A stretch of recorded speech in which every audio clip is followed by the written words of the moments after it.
Mais si tu as Dieu, tu as tout. Si tu as Jésus, tu as tout. Si tu as le Seigneur, tu as tout. Si tu as le Saint-Esprit, tu as tout. Dis-moi gloire.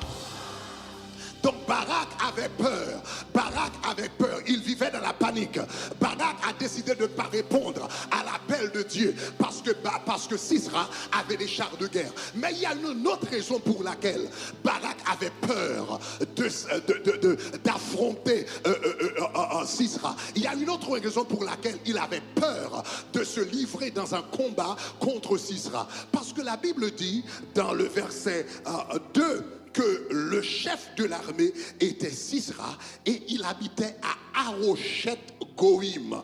La deuxième raison, c'est qu'il habitait à Haroshet Goïm. Haroshet Goïm. Il habitait à Haroshet Goïm. Qu'est-ce que cela veut dire? Haroshet, c'était le nom d'une ville. Haroshet, c'était le nom d'une ville cananéenne. Mais Goïm, Haroshet, Goïm. Goïm signifie littéralement en hébreu nation ou encore peuple. Nation ou encore peuple. Haroshet des nations. Haroshet des nations. Haroshet des peuples. Goïm, nation. Maintenant, le mot signifie nation.